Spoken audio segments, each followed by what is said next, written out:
Climate change is such a broad term that I find your work so interesting because it's bringing these stories to life that we don't really know about, but it's the reality of people across the world, isn't it? That's the dream, you know, you really want to capture things unfolding in real time for it to be a really kind of compelling film. We are following a few different people from the region who are learning to live with the extreme water scarcity that they're experiencing. Some of these villages in the mountains are being abandoned because people just can't survive there anymore. It's like trying to tell really compelling human stories that have that climate change thread running through it, but a story about people that is more appealing to a wider audience as well, and not just, you know, us who already care about these issues. It's reaching people from outside of our circles as well. And there will be this tipping point where, you know,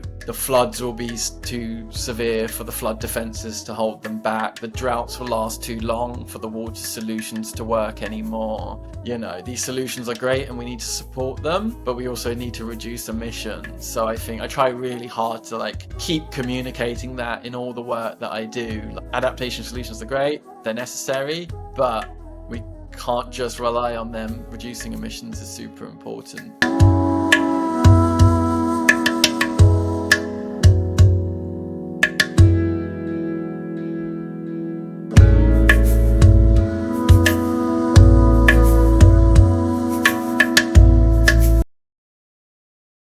You have produced extensive work in documentary filmmaking, particularly focusing on environmental and humanitarian issues, and you know we love this on this podcast. So if we go back to your original motivations to start with, what first inspired you to pursue documentary filmmaking? What is the original story? Absolutely. Thank you for having me, first of all, Ingrid. Really appreciate you getting me on. So I guess for me, it all started around about 15 years ago now, picking up a camera for the first time and filming reggae bands and other musicians and videos related to music while I was studying sound and multimedia technology at Birmingham City University. I just have huge love of music in general. Unfortunately, I'm not a very talented musician, so I tried and failed to pursue a career in music itself. And yeah, as I kind of kept filming more bands and music videos and live performances and stuff like that, I then started trying out filming other subjects. I did a lot of work filming promotional videos for all kinds of clients, weddings even, just trying out lots of different things and seeing what I really enjoyed and what I really, you know, felt drawn towards.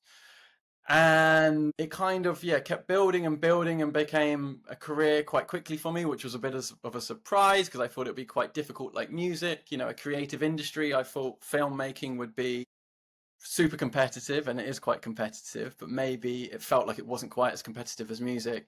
So anyway, it was building up my experiences for many years, filming all kinds of different things, slowly making more money, but then also, you know, flying a lot to different shoots all around the world. And simultaneously to that kind of lifestyle coming out of nowhere for me, I started to care more and more about the world and issues like climate change. I think quite naturally, you know, I became quite curious about what was going on and the impact we were all having on the planet. But then I think I could see quite clearly the impact I was having as somebody who was flying around a lot. Like there was a time in 2018 maybe where there was 2 months left of the year and I had about 20 flights left to take for my work. And I think that day when I saw that on a piece of paper, the number of flights that I was still needed to take, I realized that, you know, I was basically a big part of the problem at that point, and I didn't want to continue in this way. So that's when I kind of decided to have a reset. You know, I became very experienced in making video content, promotional content, short films and stuff like that, but I'd never really done much documentary work. So that's when I decided to really throw myself into documentary filmmaking. And in 2019, that's when I started experimenting, telling short stories, short films around 5 to 10 minutes long, around people who are kind of living with the impacts of climate change. And one of those films specifically was about a fisherman in southern India, in Kerala, who had recently experienced a terrible flood. It was the worst flood the region had experienced in around about 100 years. And it was spending time with that fisherman as he recounted the events of the flood and the impacts after the flood and the fact that he lost his home and stuff like that. And when I made that film, I kind of realized that there was kind of like an opportunity here to really create these personal human interest films that really shows the human cost of the climate crisis, and, you know, do it in a way where I could either travel alone or be with a very small team, you know, trying to make sure it was kind of low impact, low carbon emissions, whilst we produced this kind of content. So that's when it kind of started in 2019, when I first made that film in Kerala, I would say. Okay, great.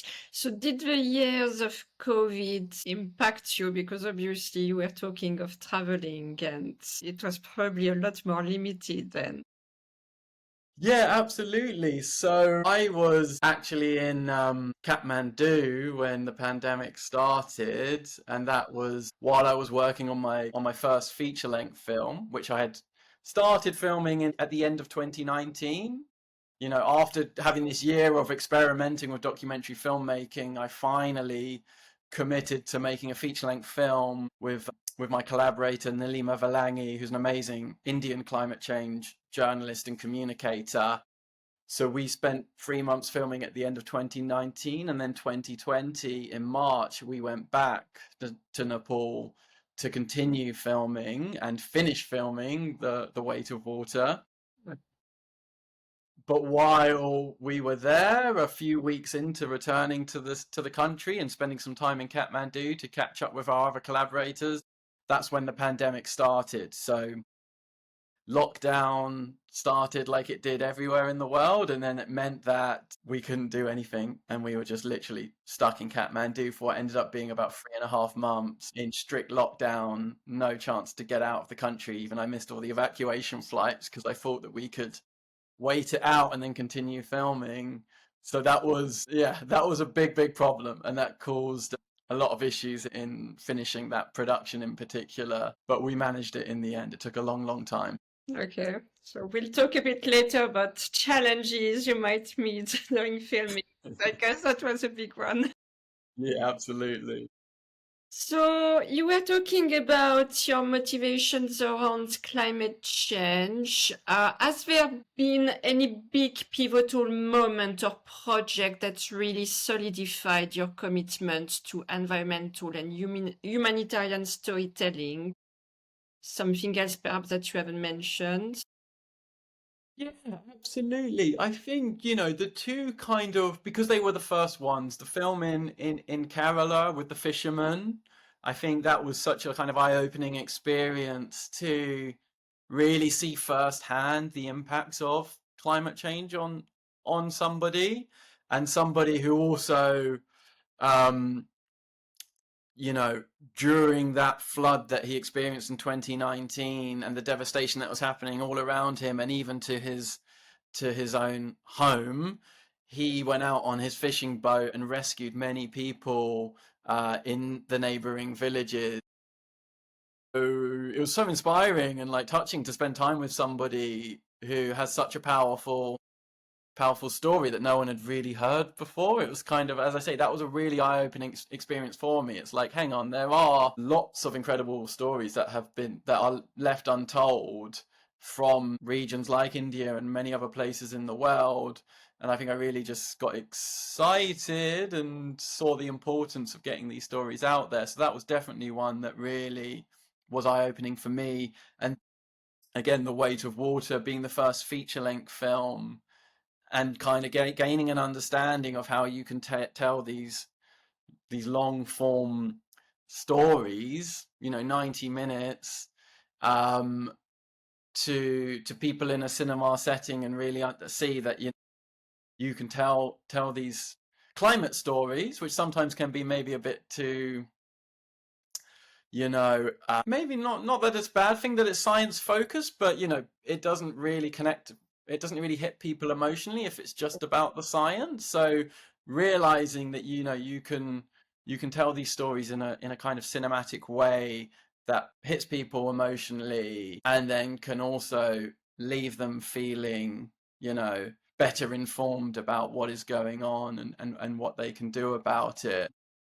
And then I guess after those two projects, which were my initial projects, I think the next one that again really excited me was Forced to Adapt to India, a free episode short documentary series that I made in 2021 and 2022 that looks at kind of community adaptation solutions.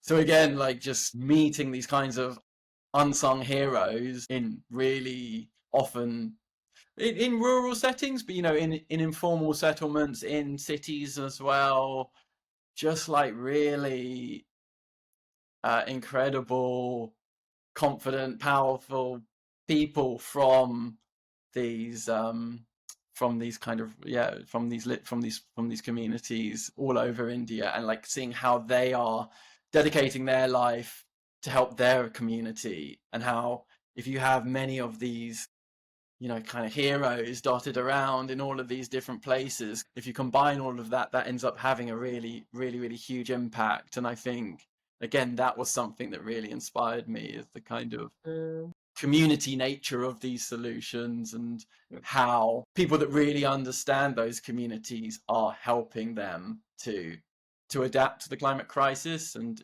improve their quality of life, even though things around them are changing so quickly and becoming a lot more difficult. Yeah, I mean, climate change is such a broad term that I find your work so interesting, because it's really bringing these stories to life that we don't really know about, but it's the reality of people across the world, isn't it? So it was great to hear about your background and how you came to filmmaking. The fact is, you have also a British Indian heritage that you carry on yourself. So it is a very interesting and unique lens. Is it playing an important role for you, and how would you say it has shaped the stories you're drawn to tell compared to someone who would be French? It must be very different. And it's quite apparent in your work as well.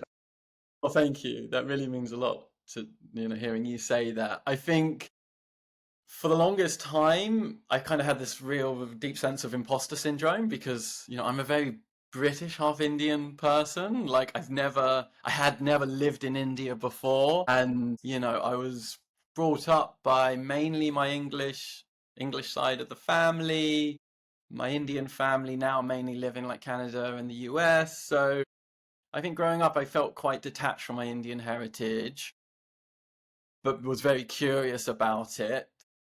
So, as I grew up, and I became very excited to kind of learn more about it and go to India for myself and experience it. So, it was a really eye-opening experience. It was mad, it's such an incredible country. It's so crazily diverse. It's really hard to kind of get a sense of India as a whole, because there's so many languages, so many cultures, so many cuisines. There's so much going on there that, I think it would take many lifetimes to learn it fully. But I in 2022, I ended up moving to India, to Kerala, to South India, and living in Kochi, a city there, for almost 2 years in the end, on and off.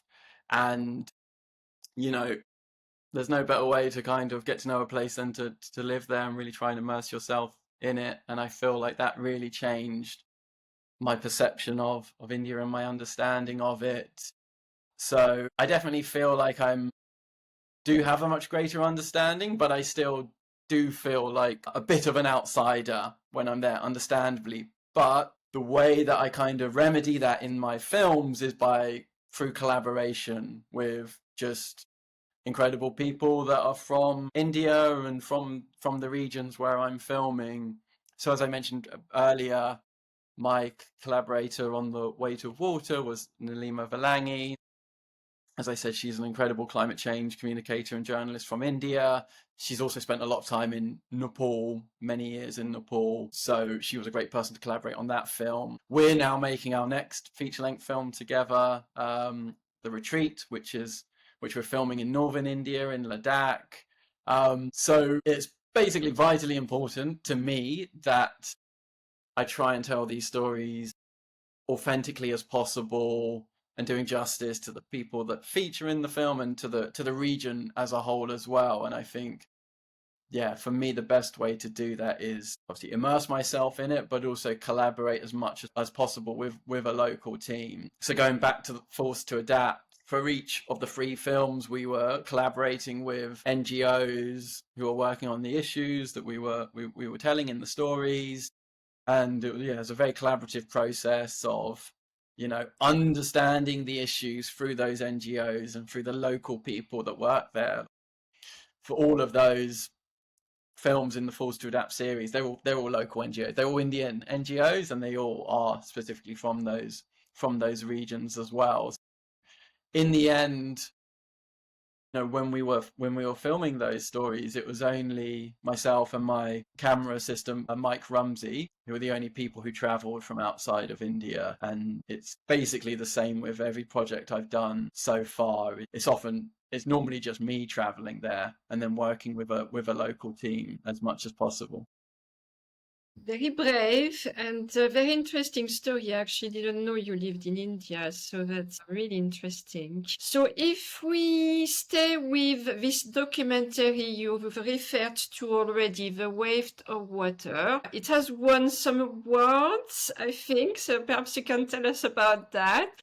And perhaps you can give us like a summary storyline of what the documentary is about, because I think you explore climate migration in Nepal. And I watched it, and I never went to India myself, but I visited Nepal and Tibet, which is north. And I must say, when I watched your documentary, it brought me back right there, which was great because it just brought a lot of memories. So what led you to that story as well, when you started? Yeah, so that film will definitely always have a special place in my heart, being my first feature-length documentary. So it all started with a conversation on Instagram with Nalima Valangi, and at that time in 2019, I had just read one of her articles on Al Jazeera, and it was about a 1,000-year-old Tibetan monastery in Nepal that was being slowly destroyed by floods from the nearby river. And I thought that was like a really fascinating story, and I kind of wanted to pursue it maybe and make a documentary about it. So I reached out to Nalima, and she quite quickly told me that was not a good idea because it's super remote, super difficult to get to, and I wouldn't be able to do it basically because it's too difficult. It started a conversation, and I think quite quickly we realized, hang on a second, there's a good opportunity for us to collaborate here and make something together, because her experience as a climate change journalist and a journalist in general, my experience as a filmmaker, and as I said, at this time I'd experimented with a few short documentaries around the impacts of climate change. So we realized, oh, hang on, if we do something together, I'm sure we could create something quite impactful and quite nice. So before I knew it, I was on a flight to Kathmandu to meet Nalima, who was already there. So this was going to be the first time that we meet in person. And I remember that first night we meet, and we go to like a little bar in Kathmandu, and we're having a beer and just thinking like, how the hell did this happen? How did we get here? And what are we doing? We have no idea. When you're there. Exactly. It was like just quite surreal to suddenly be there and to be embarking on this massive project with somebody you really don't know very well at all. But quite quickly I realized she's a force of nature. Nalima is. She is like incredibly confident and incredibly sure of her beliefs and her own abilities and stuff like this. And so a really great person to collaborate with, and such a great understanding of climate change and its impacts, especially on South India in particular. So that was important to me because, again, as I said earlier, I kind of felt like I was, a bit of imposter syndrome. Should I be telling these stories as a British person? Even with being half Indian, I still felt more like a British person than a local person. So it was really important to collaborate with someone like her. And anyway, we spent the next month and a half in Kathmandu mainly just meeting people, like meeting politicians, meeting artists, meeting farmers, meeting filmmakers as well, and just meeting people from various NGOs who are working in Kathmandu. And just basically trying to understand what is going on and like what are the important stories to tell. And that was a really important part of the process. But honestly, for me, it was quite frustrating as well because I like to have a camera in my hands. I like to be doing. So to be spending so much time just chatting, drinking coffee, and yeah, it was quite a slow process, but a very, very important one, because during that time we then connected with an amazing climate change expert called Durga, who ended up being the kind of expert who came on board on the film to help us identify stories that we should pursue. So in the end, we ended up creating a feature-length documentary that has 3 different stories intertwined with Nepali climate change experts and activists to give a kind of context of those stories. And one of those stories is about a mother in the kind of hills of Nepal who has to travel further every day to collect drinking water for her family because the Quite spring. harsh conditions as well, right? Yeah, exactly. Collecting water easy peasy. It's not like that. Well, that's it. Yeah, exactly. So in the film, you'll see Kamala traveling, it takes her about 40 to 50 minutes to get to the spring, and the spring is down a cliff and it's a zigzag path. She gets down, fills up these big water containers, puts them on her back, and goes back up. And obviously, that journey takes much longer than getting down. And, it's a tough journey for a healthy, athletic person, but to be doing that every day as a mother of 2 and having to deal with the many, many other household chores that need to be done on a daily basis is just, yeah, incredible, really. Like such a powerful, powerful woman. And it was. We forget that it is part of some people's everyday life. When you live in all the comfort around you, suddenly someone watches your documentary and you're transported into a completely different world where people live a different life. Yeah, again, that's the power of the documentary filmmaking. I feel like that's kind of was the, kind of light bulb moment I had in a way where it was like you can really tell some really powerful stories, if you're careful and sensitive to what's going on, and if you do things in the right way. Like, documentary filmmaking is like a superpower in a way because it does a very good job of convincing people of something, Yeah. Oh, yeah. It's a very powerful tool. I think quite often people will watch stuff on the TV, on their computers, and they believe it. And I think that's even more so for documentary films because I think there's just an expectation that the filmmakers are very diligent and they do their research. And that's not always the case, unfortunately. But I think for us, it's vitally important that we do justice to these stories and tell the stories that should be told. And that's another reason why we decided to focus on these stories in particular, because they weren't the most dramatic big climate change events, the big floods and the big droughts and the big extreme weather events. These are really subtle impacts of climate change. So, this is Kamala who has to travel further to collect the drinking water because the springs are drying up, and that's quite a slow process. It takes time, so the impacts are kind of hard to see.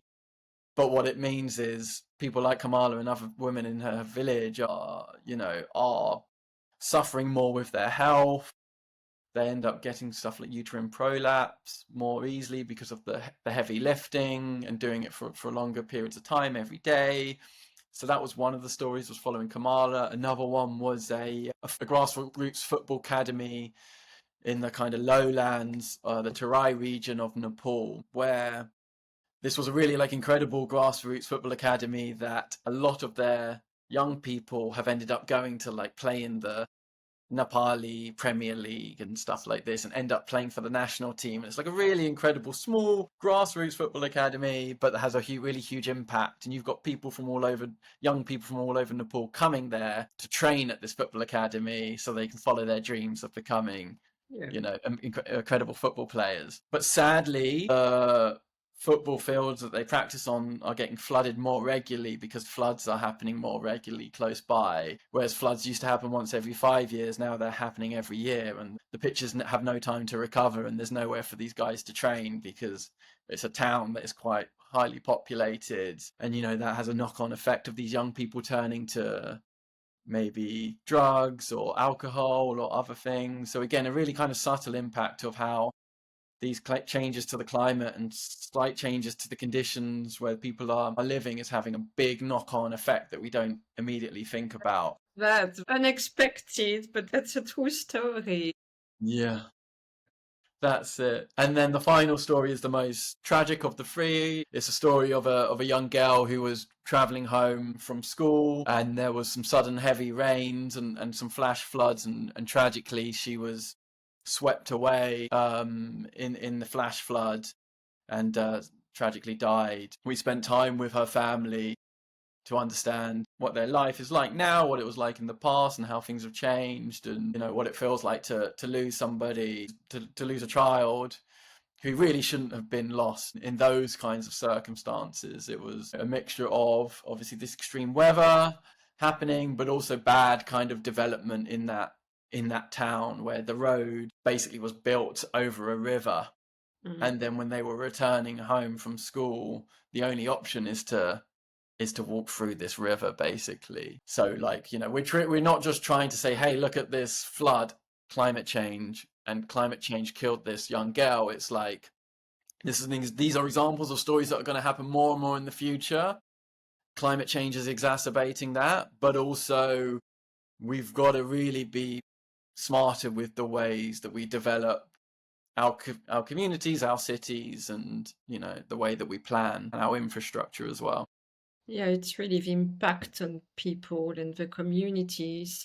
Yeah, that's so interesting. We know water is the main element on Earth. It can give life, it's essential to life, but it can also kill. And climate change is exacerbating all these difficulties we are having with it. I think the stories you've picked in these documentaries are incredible. So if people want to watch this documentary, where can they go? Yeah, unfortunately, it is not available anywhere at the moment. There's this funny thing with documentaries that I didn't realize when I started making them, is that, making the film is one thing. That's like literally half of the battle. Then the next half is distribution, is getting it out on, ideally on big TV channels and streaming platforms that have big audiences.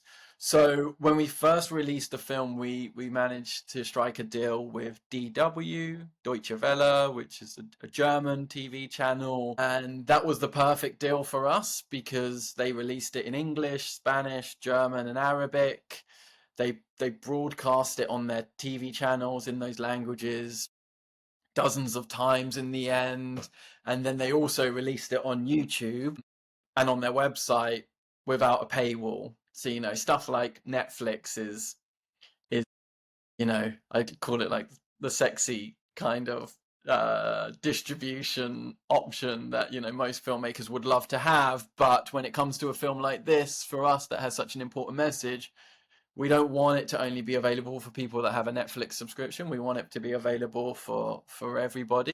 So when we released it on DW, that was, a big win for us. We were really happy for that. But that deal lasted a year and ended in 2023, I think. And since then, it's been released on different platform TV channels and different platforms.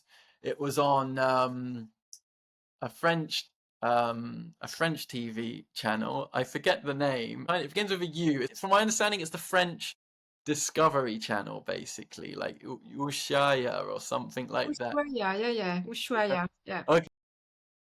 Oh, yeah, that makes sense with what you do, yeah. Yeah, cool. So again, that was a really nice deal to Oh, that's get. good. Yeah, I'm so But now we're waiting for the next deal. I feel like we're getting to the point now where we are just going to release it into the world on, on YouTube ourselves, just so as many people can see it as possible. But anyway, if anybody wants to watch it, like please follow me on Instagram or reach out through email. And there's a chance that I might be able to send you a private link to it. Okay, thank you, Deej. So if we look at your years of filmmaking, what are some of the logistical challenges you've encountered while filming in remote or under-resourced areas to also paint that picture for us? Because the life of a filmmaker is not always easy. Yeah, I think, the first thing that springs to mind is just, I think initially when you go into documentary filmmaking, or at least for me, coming from a background of commercial filmmaking and yeah, different promotional kind of filmmaking, you plan the project, you say it will take 2 or 3 days to film, you go, you tick it all off, you go and edit it, and then it's job done. And quite often there's not really the budget to spend more time as well, or at least with commercial content you're there to film something and then just edit it and that's it. Whereas with documentary filmmaking, you're filming real life, and again you want to do justice to the real life that is happening in front of you. And real life does not kind of stick to your documentary schedule that you write before you arrive on location. So I think, biggest challenge generally is just having to go with the flow, even when Yes, yeah. oftentimes where you just don't want to do that because obviously, again, time is money, and maybe your flight back home is at a certain time, or there's many different factors going on. You have deadlines, particular deadlines that you need to hit. So I think there's always endless variables that can kind of set you back and cause you issues. I think it's fair to say that in South Asia and places like India and Nepal, things go at their own pace even more than most places that I'm used to. Being here in London and being in the UK, there's many amazing religious holidays that seem to happen every few weeks, and maybe the whole village shuts down and they're just partying and celebrating, and you can't get the taxi to go find the glacier that you want to film that day, so you just have to wait, and you just have to put the camera down and be patient, and then start again the next day, and just know that things are going to take a lot longer than you expect them to. And this, it could be a religious holiday, it could be that there's a roadblock to a land because of a landslide, it could be the weather, it could be many different things.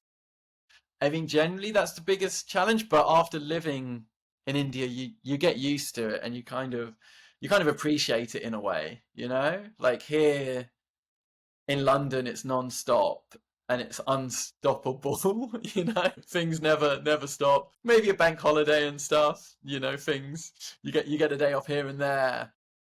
Whereas when you're filming in places like India and Nepal, like, if something comes up, you can adapt and Yeah. wait it out and do things a bit differently, which is kind of a nice thing in a way. It's a nicer pace of life. I think things are often a bit crazy here in London. Yeah. I haven't done filmmaking obviously, but I did travel to very remote part of the world, and there hasn't been any trip when something unexpected happened and threw the whole plan, through the window. Yeah. I actually always loved that because yeah, you just have to adapt. There is no choice anyway, because as you say, it's not like being in London and you can jump in a bus and go back on track. It just doesn't happen when you are, in the middle of nowhere. And yeah, I've been through riots and drama and everything, and somehow I actually really like it. Yeah, I think like it's a beautiful thing. That chaos is quite beautiful in a way, and yeah, as I say, like it really, being patient is a good skill to have. Again, being able to go with the flow is also a good skill to have in any job, in any situation. So it was a good learning experience having that happen so often. Yeah, and it's interesting to always see the cultural differences as well. Again, it makes you realize you're not alone in the world. There are other countries, other communities functioning in different ways. And yeah, I just loved your examples. So another question I wanted to ask you, how easy or uneasy is it to agree with people to share their stories on camera? Because that's obviously part of your job. And also, I think you touched base on this, but how do you ensure that the communities you portray also have agency in how their stories are told? So you told us there is a kind of recce work done on the ground. So yeah, I'd just love to learn more about that. Yeah, I think generally from my experience, people often want to share their stories, and I think in particular, the stories that I tend to tell are community stories and stories about issues people are facing. So, in like with the weight of water and we're forced to adapt as well. The people that feature in our film, our participants, our protagonists, they are dealing with a situation that they want to improve, that they want, Yeah. somebody to help them with, basically. So they do see it as a good opportunity to share their story and get it in front of more people.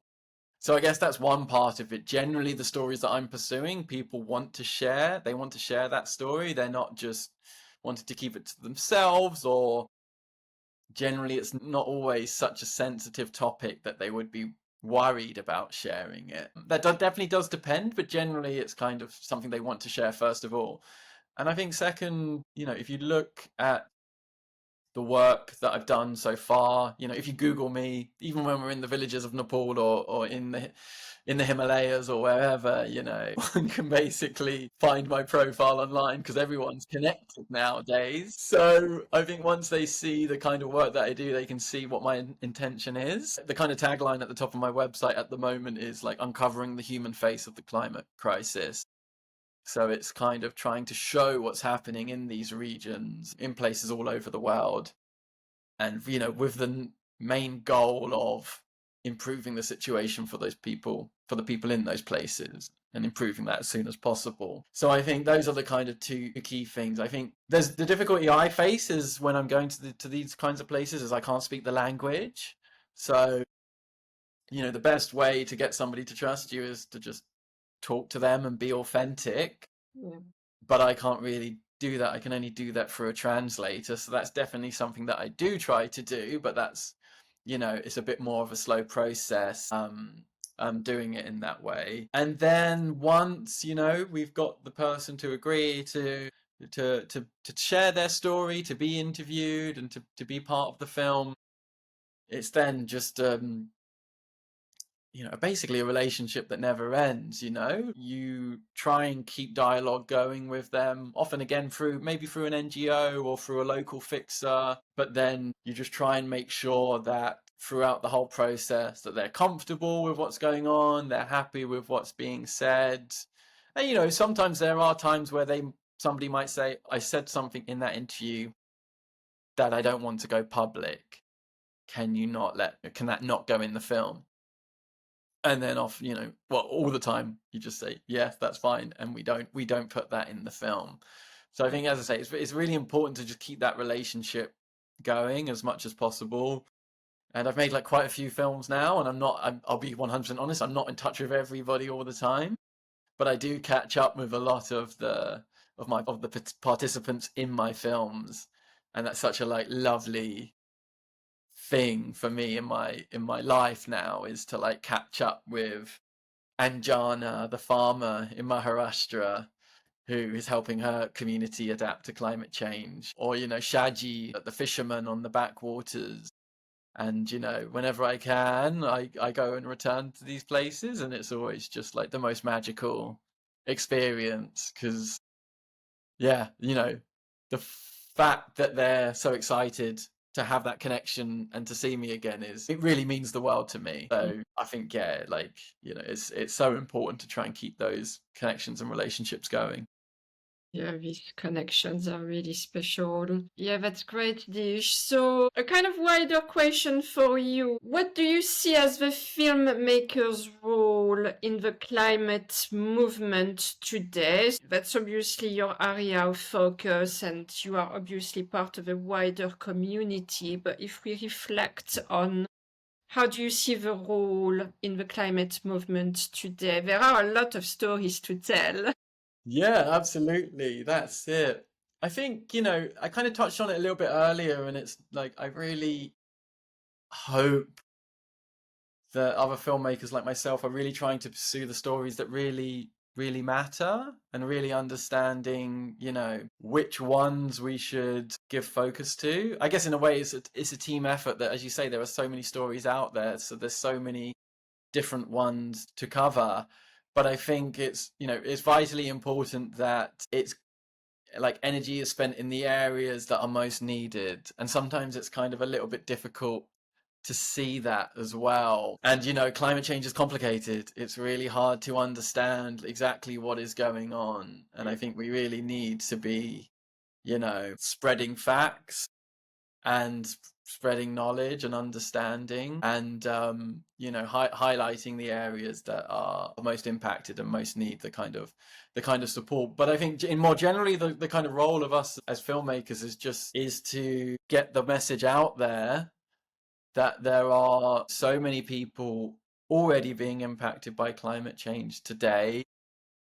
Obviously my specialty is kind of South Asia, but obviously there's many stories across Africa, even in Western countries like Australia, and in the US as well. And I think our skill is bringing the human element to these stories. We obviously work alongside journalists, and there's a lot of crossover as well, but I feel like alongside what we see on the news, and probably we don't see enough of climate change impacts on the news, it's also about creating these powerful cinematic stories in a way that gets people together to watch something that's up to 90 minutes long, and really immerse themselves in these intimate stories of people who are dealing with the impacts of climate change, or people that are helping others adapt to it, or experts that are helping people gain a better understanding of what's going on. I think there's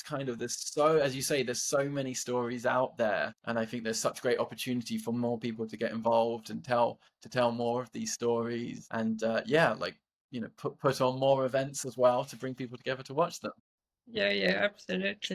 Yeah, that's great. I mean, as a podcaster, that's actually a question I continuously ask myself, how can I play a role in the climate movement? What guests can I bring? And what stories do we want to tell? I actually love inviting filmmakers like you, because you all have your own lens, obviously. But I find it so important to tell more of these human stories, and the link between, the environmental impact and the humanitarian impact, like you do. And I could almost only have filmmakers. I love the diversity of it, but I I mean, documentaries is my favorite genre. I think that's such a great way to bring stories to life and to make it more real for people. I find it so important. Yeah, I totally agree. And like, a lot of these topics are really heavy, it's really depressing to learn about what is going on, to kind of learn about the impacts. But I think there's almost a unique way through documentary films to, you know, show that human element and show the kind of light-hearted side of somebody's life and the kind of big picture of their story as a human through the film, and then bringing those climate, elements and story threads alongside just a human story, a story about somebody that you're kind of drawn to, or just somebody from a part of the world that you're really interested in.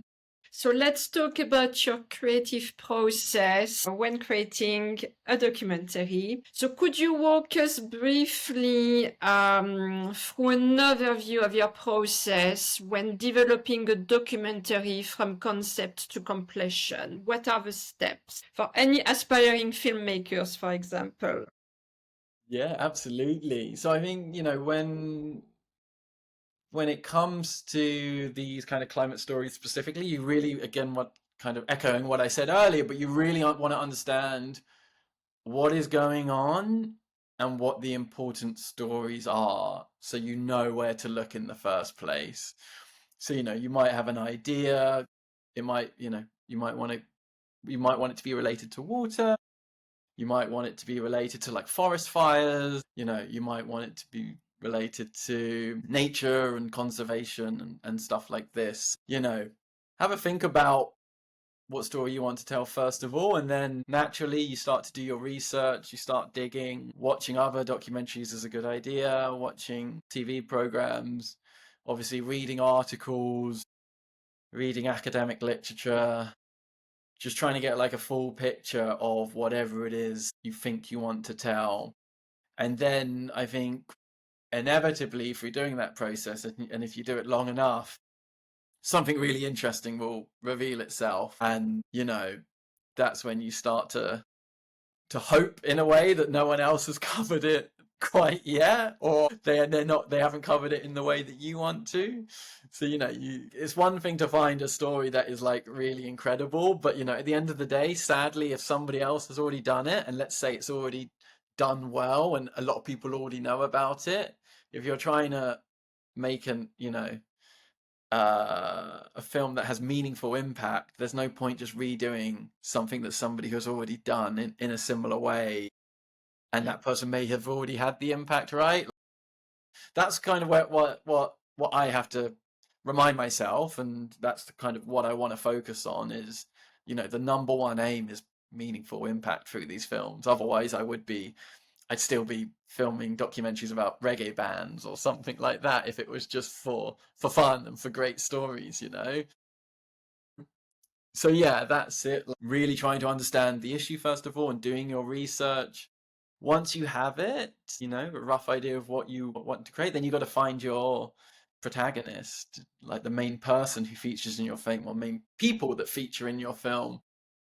The best way that I found to do that is to connect with NGOs from the region that you're wanting to film in, because these guys, know these places so well, and they can answer all your questions. They can make sure, again, you're like looking in the right direction and have the right intentions and stuff like this. And then probably through that NGO, you can then find your protagonist, because they will already know the people that are working in that area or experience these things. And they can also get you access to the community generally as well. Like, access is one of the most important things in documentary filmmaking. Like, I could see a story about a place far away and think that is the dream documentary to make, but unless I have access to those people and that community, it's impossible for me to make it. And I'm not the right person to make it, maybe because I don't have that access, and there's other people that do. So again, that kind of collaborating with people that are on the ground, that really know what's going on really well, and who can help you find those kind of main characters for your film. So yeah, once you've got that, then connect with them, have video calls if you can, meet them in person, understand their story again as a human, completely unrelated to maybe even the story that you're trying to tell from a climate angle. You just want to understand what drives them, and maybe the struggles they've been through in their life, and what they're up to now, and what they've got planned for the future. Because then, if they're not if they're retiring from whatever great work they were doing, then visually you might not have what you need to film an impactful documentary. So maybe you'll have to leave that story and move on. But, you know, if they say in 2 months' time they're starting this massive project that's going to solve the issue that you're kind of covering, then it's like, okay, that's the dream. You know, you really want to capture things unfolding in real time for it to be a really kind of compelling film. There are ways around it, but I think quite often, you know, the best way to tell a compelling documentary is show what's happening in real time, you know, show some kind of drama unfold over a few years, so you can see your protagonists grow older and change and their situations change. Like visually, that's obviously a lot more interesting to watch as well. And then, yeah, build your team, try and fundraise, which is always a struggle, especially at the moment. It's a really difficult time for fundraising for documentaries. Yeah, collaborate. And the production process is a super long road. It will always take much longer than you expect, but you'll get to the end of it eventually, and it is super rewarding when you can finally sit down with a room full of people and watch the film. And my most biggest career highlight is sitting down with Anjana, the farmer from Maharashtra, at the Kochi Biennale Festival in Kerala, and having her on stage with me after watching Harvest Mother, the film that features her, and seeing her speak to a room full of people again super confidently, and just like in the wonder on everyone's faces as they see this single mother farmer from Maharashtra, from the same country as them but quite far away, and seeing just how kind of how happy she was to share her story. That was my favorite experience ever in my career, I would say. Oh, that must be such a special moment. So how do you balance the technical aspects of filmmaking with the emotional depth required for impactful storytelling? Because we want the emotion to be there. So I suppose it's for your protagonist that you were talking about. Yeah, absolutely. When I started filmmaking back in the day, like, you know, 10 to 15 years ago, and probably the first half of my filmmaking career, or, you know, videographer career, let's say, because I wasn't always doing documentary films, I was completely obsessed with the equipment. So I would buy all the latest gear all of the time, and I'd have, you know, these sliders, these rails that you put the camera on and you slide it across, or the jib arm that goes up, or, you know, the gimbal that stabilizes the camera, and the drones, and like everything. And I had literally everything, and it was helpful to create cinematic looking shots, but it was really cumbersome. And, you know, with documentary films, you know, you need to be quite agile and be able to move around, especially when filming in remote places. So when I started making documentaries, I just completely flipped it around and just went for the most minimal setup I possibly could, while still, you know, trying to have good quality equipment. That meant that it was obviously, well, reliable, but also you could still capture a really good quality image from a relatively small camera. And then I started to learn about, you know, lighting is so important in filmmaking. And I used to have lots of lights, big LED lights, different things, but then just started to learn how to just use natural light to light people, and to completely like only have one small little pocket light that could get me out of a sticky situation. But yeah, basically just create this really small, compact backpack of equipment. You know, luckily drones are tiny now as well, so I could still have a drone with me, which is a useful tool to have. And then, you know, it meant that I didn't have to travel with other people to carry the gear. The Weight of Water, as an example, was just me and Nalima traveling together. Then our climate change expert, Durga, who would often be with us. And then if we were lucky and we had money, we had our camera assistant, BJ, as well, who also was a photographer. So we travel with a really small team, which means that, you know, you're having a very little impact on the reality of what's going on around you. And also something that was quite helpful was the fact that I'm half Indian. I do look a little bit South Asian so I can blend in and not attract so much attention. When I started making documentaries in 2018, 2019, I worked on a few kind of like charity films and stuff like that, and we'd be traveling with a bigger crew of, you know, British people, and it was almost like the circus had come to town because everybody would stop, come, want to take selfies, and it was impossible to film real life because real life just completely stopped wherever you would go. And maybe sometimes it would take a bit of time, and then things will start to happen again, but people would often be looking at the crew because it would be, mainly white people basically, and often in these remote places they don't get to see white people often, so understandably they're really curious.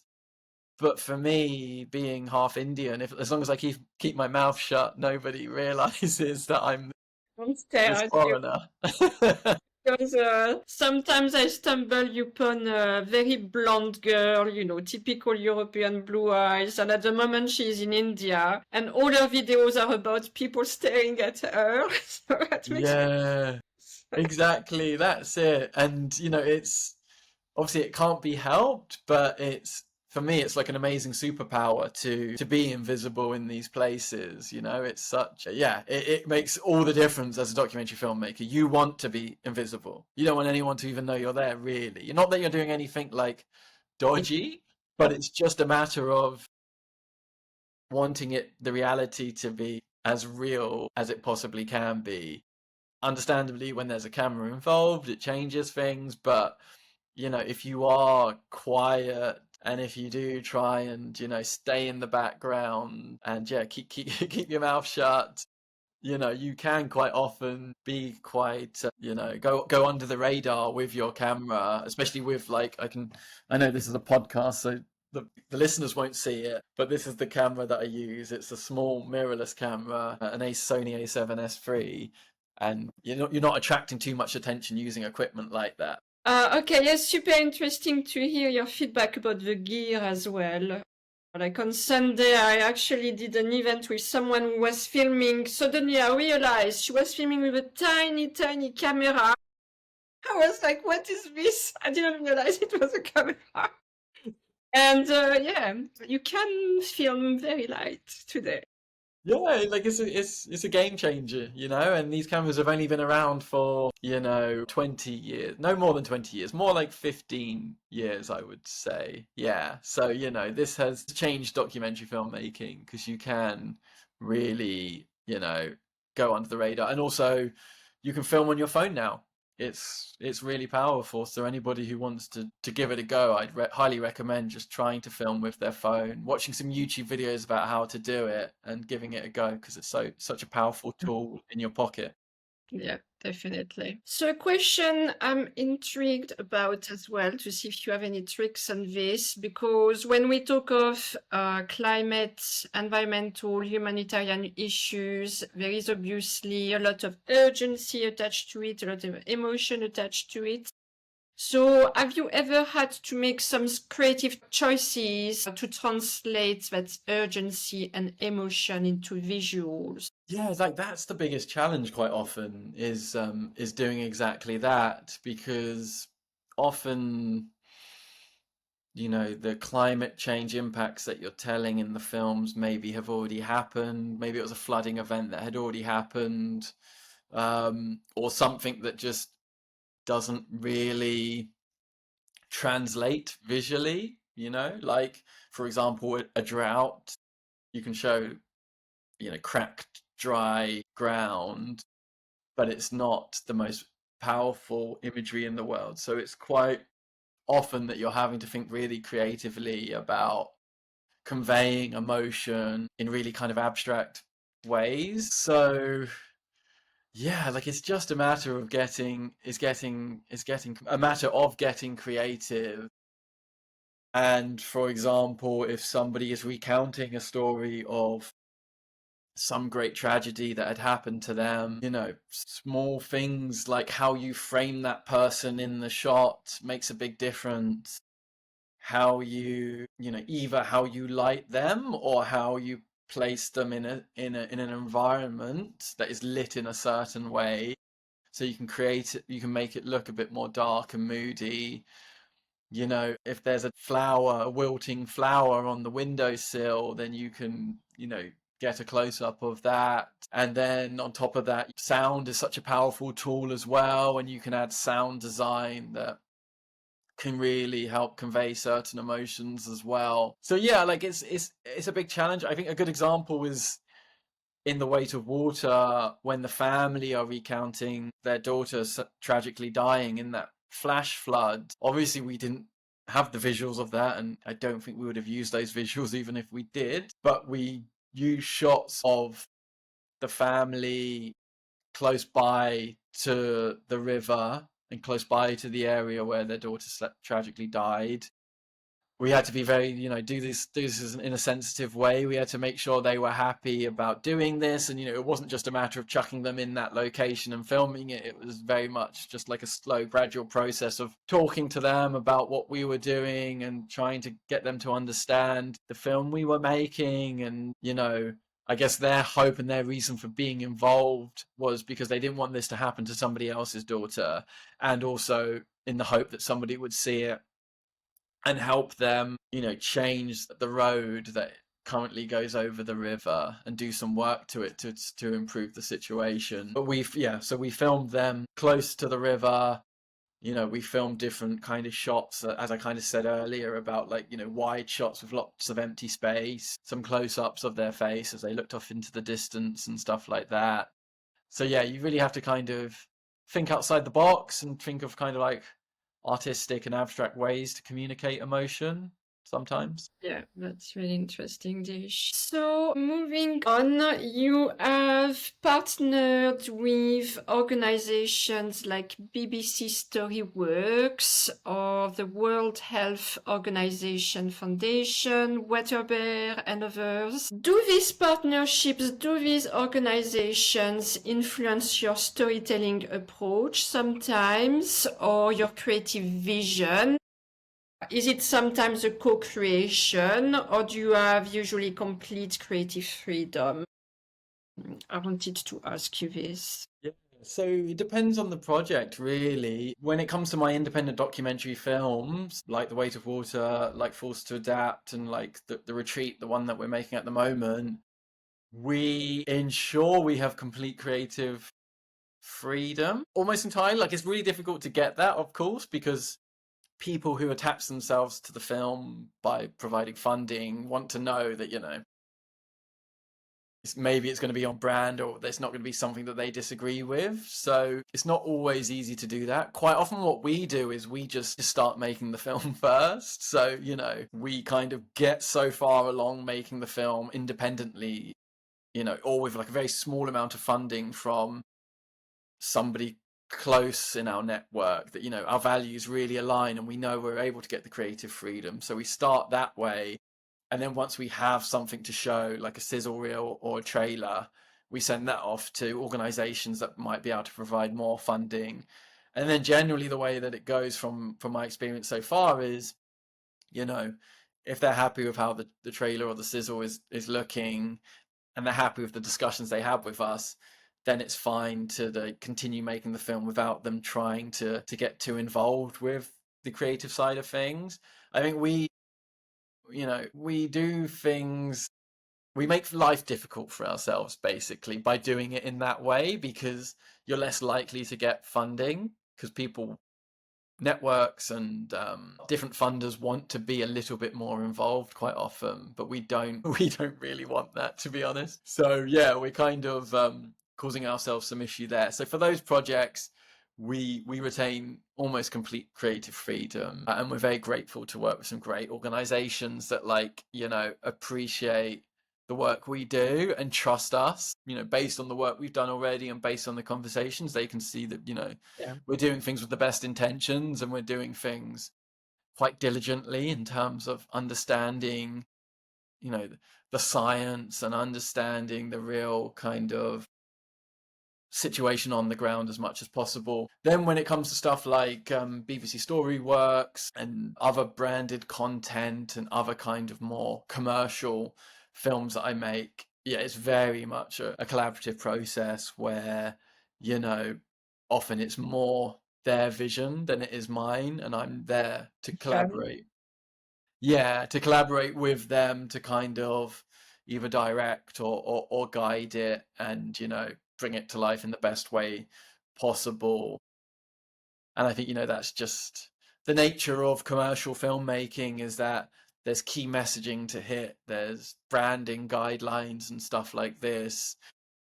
You know, those two worlds, branded content and documentary filmmaking, are very different. There's a lot of crossover, but the kind of workflow and yeah, the way you bring those projects to life and bring them together are very, very different. So like each collaboration is different, and you might make a documentary where you get the funding beforehand and then you're collaborating, kind of co-producing it with a funder or an organization, which is totally fine. It's great to have that kind of support throughout the production process. But yeah, I would say there's no kind of right or wrong way of doing it. Crowdfunding is also a great option to get some money in, to keep things independent and do things in the way that you want. Yeah, that's really interesting to have your perspective on both, and you've done both. Really interesting. So have you been able to measure the impact of your films, the reception with the public, and perhaps has there been perhaps a film that has been particularly rewarding for you? I think it is actually quite difficult to measure the impact, right? Like it's hard to kind of get past the numbers of the film festivals or the online views and stuff like that. I think I'm really grateful that The Weight of Water went out on DW, and that was seen on YouTube alone. That was seen over 1 million times, and then on top of that, there were the views on the website, which we don't know. They didn't give us this information, sadly, but on the website there'll be more views. And then they broadcast the film, as I said before, dozens and dozens of times on their various channels.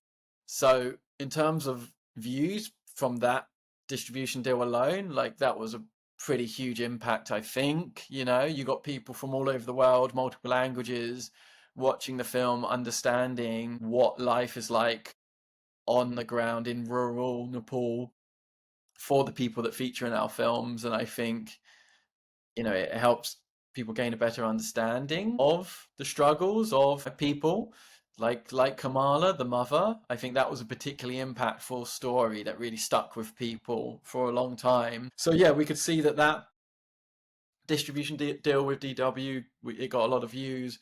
In terms of film festivals, we ended up getting screened about 10 times at film festivals all over the world.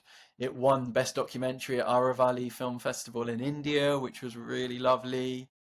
It got longlisted for a One World Media Award for Best Documentary, and that felt like a big moment for us because it was competing against Channel 4 documentaries and BBC documentaries, and then there was just our little debut feature that we kind of struggled to make over a few years. That was kind of a big moment of validation for us, I would say, at that point. And then on top of that, there was a few moments of some potential large amounts of funding going towards the communities in Nepal through the film. We managed to connect some NGOs and for-profits to some of the people working on the ground in Nepal to implement like water solutions and stuff like this.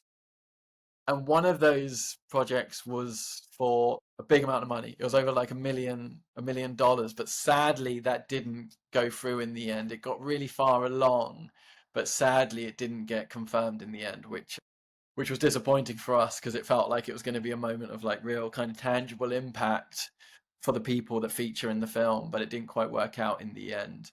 But I think in general, it's like it has the films have raised awareness at different levels, and for me, it's really touching when people a few years down the line come back to me and say, "Oh, I remember that screening from a few years ago. I remember Anjana, or I remember Shaji," and like they still think about those people. So as I say, like it's hard to quantify it exactly what the impact is, but it seems to be kind of like a hopefully, or at least my hope is, it sets a kind of chain reaction of people becoming more curious about these stories, gaining a better understanding, and then informing their decisions as well in daily life, and trying to, do what they can in the best possible way. Looking at another aspect of what you've done, you've spoken at events like TEDx and the GSG, the Global Impact Summit. How do these experiences complement your filmmaking? Do you enjoy being a speaker? What messages do you aim to convey during these talks? Is it different from the films? Is it complementary? Yeah, I never expected to get into public speaking. I was quite a shy kid at school. I didn't contribute much in classes, and it all kind of happened quite quickly because, when I was making commercial films, there wasn't so many of these opportunities. I spoke at my university once, which felt like a big moment, but yeah, it kind of like snowballed, and I kept getting these opportunities to speak about the work that I do in various places and at screening events during Q&As. And again, I feel very grateful to have this opportunity. I guess, like, generally, I just try and get people excited about the films that I'm making, but also try and like get people excited about documentaries in general. I think there's so many great documentaries out there that people don't see, with like really important messages, and just great fun, feel good films that Yeah. kind of, in these difficult times, makes you feel better about the world, knowing that there are real people, that are just good people doing really nice things. So I think in general, my message is just like trying to bring these stories to life, trying to excite people. When I did the TEDx talk, that was more about, yeah, like trying to communicate the human cost of the climate crisis through films, and kind of telling people my own story, my own journey, similar to what I've done on this podcast, but then also leaving people with a bit of a call to action, just to like, look at themselves, if they do feel the need or desire to get involved in some kind of a way, just think about the way that you could do it in the best way that you can do it, and even the most enjoyable way that you can do it as well, rather than thinking, oh, I need to go out and protest, which is Yeah, very you don't have important. Exactly, that's it. And figure out different ways of doing that, and ways that they can use their own skill set to make a difference. Kind of like how, I was decent with a camera, so it made sense to try and make these documentary films. And I really enjoy the work that I do, and I think that's what kind of keeps me going, because it's not always sunshine and rainbows. It's a lot of like heartbreaking stories that you're like immersing yourself in incredibly deeply, to the point where you're living through it each day. You're recounting these tragic moments, and it is a very heavy thing to do. But at the end, when we release the films and we get to see some kind of an impact, then it's all worth it in the end. Yeah, definitely. I mean, there are so many documentaries, big and small, that have had an impact on people, and that's what I love about film, really. So let's finish this with some reflections, with a few more questions. So looking back, how has your perspective on environmental and social issues evolved through your filmmaking journey? Yeah, so when I started this journey back in 2019, when I was in Nepal, I felt very differently. The kind of desire was to grab people by the scruff of the neck and just kind of shake them and say, "Hey, this stuff is going on. Look at all of these tragic stories. Wake up and let's do something about it." And I think maybe at that time things were a bit different, but quite quickly maybe I realized that that's not the best way to go about it. Like, tragic stories can push people away, can shut people down, and they don't really want to engage so much.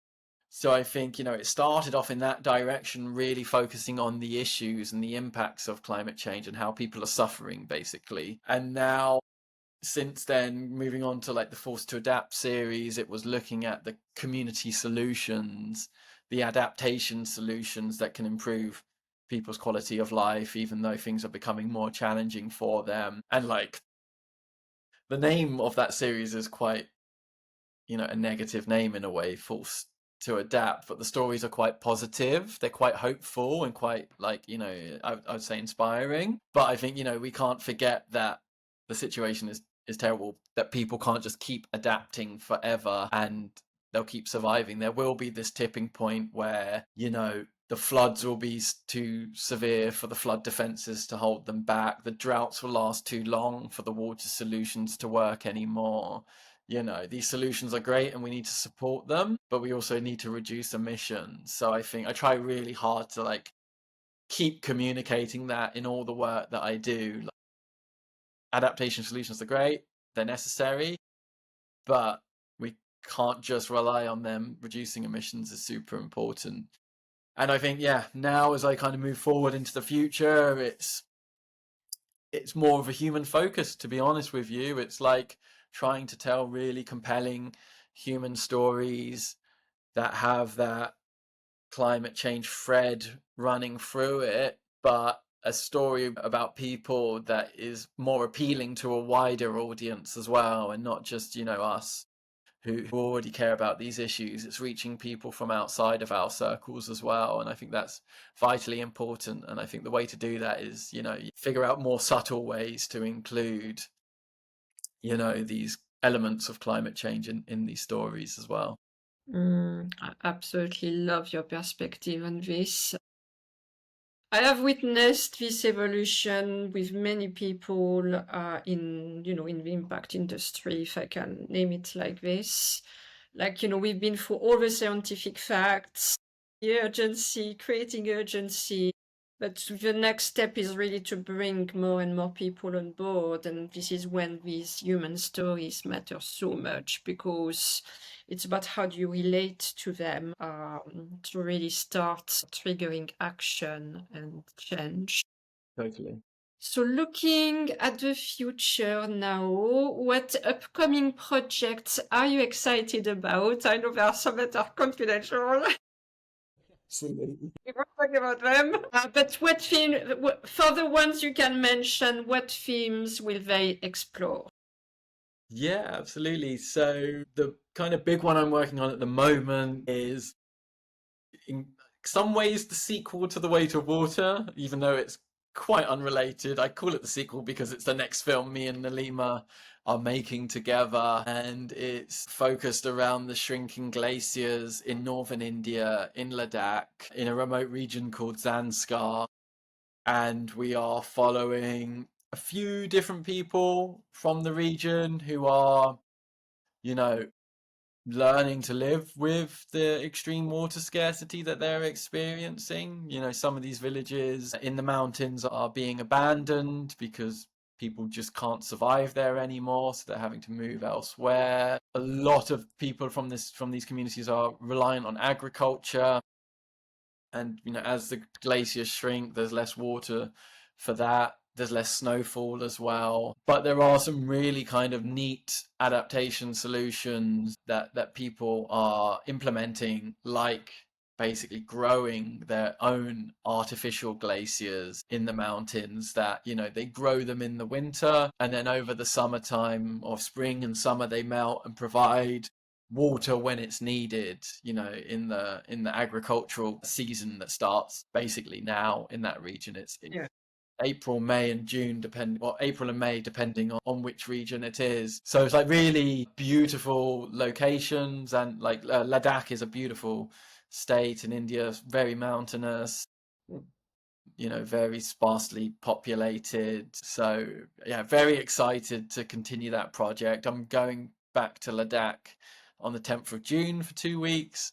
So I'll continue to film during that time, and then, just keep grinding away on post-production as well and trying to bring that film together. And it'll probably take, I hate to say it, probably closer to 2 years. I hope 1 year, probably closer to 2 years until it's complete, but we'll see how it goes. And yeah, just kind of looking for collaborators on this project as well, looking for funding to keep going, because as I say, it's difficult to fundraise at the moment, but I think it's a really important story. And again, I feel we have quite incredible access and to tell this story. And from our experiences making The Weight of Water, very excited to then put all of those lessons we've learned into practice and make something even better with the retreat. Amazing. I mean, just listening to you, I've learned new things already in less than 5 minutes. Oh, Amazing. Fingers crossed for you for this project. thank you. Yeah, having seen you like to go to quite tough places because Ladakh is quite mountainous as well, and etc. Yeah, they're the most fun. Beautiful. Yeah, no, that's it. I think, I'm drawn to these kinds of interesting places as well. And yeah, I think Ladakh is just stunning. So I'm grateful I get to spend time there. Good for cinematography. So where do you see the greatest potential for storytelling to spark global action? Perhaps it's something we've already mentioned. I don't know. Yeah, that's a big question, isn't it? It's kind of what we've already covered in a way, but just really showing those intimate human stories and hopefully creating a greater sense of empathy with people from faraway places that are, very similar to us, have the same kinds of similar values and needs and desires and dreams, and to show them living their lives and hear them talk about all of these things, and to see them make crack jokes with their families, and really see them as relatable people as they are. We're all human, we just come from different parts of the world. So to really bring those human stories to life from all over the world, I truly believe that has potential to get people to care more about the climate crisis and other issues as well. Do the things they need to do to make real change. Vote the right people into power. Yeah, get out on the streets and protest. Change your own habits where necessary. But if we have enough people who care, then I think real change can happen. I must say something that strikes me in our conversation today. I was just thinking, when you scroll on social media, you see all these curated, beautiful lives and almost like all the bling and the nice travel, all these nice things. But through your work as a documentary filmmaker, you're really bringing different stories that we don't get to see. Like what you were telling us about the role of the glacier on, the impact it has on people's lives and, the fact that they rely on agriculture. You don't see this anywhere on social media, right? And it's just interesting because it really brings other people's realities to life. And, we are seemingly in a very connected world with all the technologies today, and yet there are all these stories we still don't see. Yeah.